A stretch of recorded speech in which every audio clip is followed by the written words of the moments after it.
Sebenarnya tidak ada metode yang pasti dalam trading saham.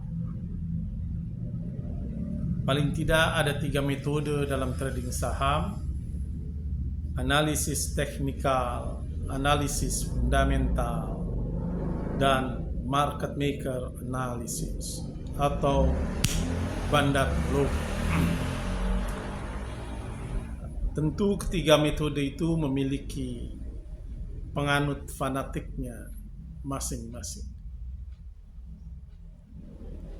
Tetapi kalau kita coba membanding-bandingkan ketiga metode itu dan meletakkan metode itu sesuai fungsinya, paling tidak itu akan membantu kita untuk lebih mengenal dinamika trading saham. Yang pertama misalnya analisis teknikal. Dia bukan tidak berfungsi sama sekali. Meskipun analisa teknikal itu post factum, artinya mencatat pergerakan saham yang sudah terjadi, dan dia tidak menggerakkan harga saham. Harga saham itu tidak digerakkan dengan technical analysis. Tentu grafik itu ada support, ada resisten. Sebenarnya garis-garis itu hanyalah mencatat peristiwa fluktuasi harga pada masa lalu.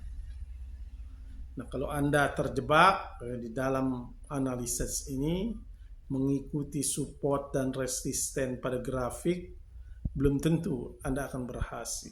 Artinya kalau dia pada posisi support, Anda beli. Itu yang pertama. Yang kedua, fundamental analysis. Biasanya mereka yang swing trade atau invest menggunakan metode ini. Banyak saya kira penggemarnya di YouTube. Padahal dalam situasi sekarang kehilangan relevansinya.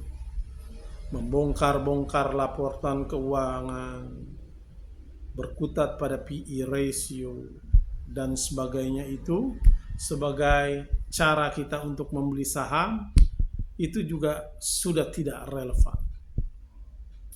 Nah, yang terakhir saya kira ini yang cukup bagus, yaitu market maker analysis. Menganalisa pergerakan market maker. Tapi mengikuti market maker itu tidaklah mudah. Karena market maker menggerakkan harga saham berdasarkan DPS.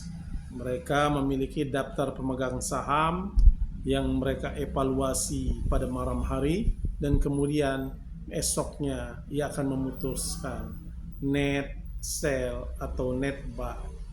Kalau ternyata retail banyak, maka mereka akan mencoba mengguyurnya agar terjadi panic selling misalnya. Kalau sedikit, mereka mulai memancing untuk menaikkan harga saham. Nah, pendekatan ini paling tidak ada 2 arus dalam market maker analysis. Yang pertama, bahwa saham yang digerakkan oleh investor asing, kita bisa mengeceknya pada data KSEI tentang saham-saham tersebut yang kepemilikan dan partisipasi asingnya cukup tinggi. Nah, saham itu digerakkan oleh investor asing.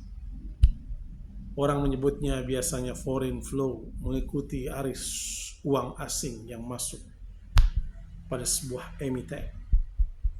Nah, yang kedua tentu market maker lokal atau bandar lokal. Nah, sebaiknya untuk pemula harus menghindarkan saham-saham yang digerakkan oleh bandar lokal karena fluktuasinya itu begitu tajam yang kadang-kadang itu mengganggu psikologis kita. Oleh karena itu, jangan terlalu terpaku pada satu metode.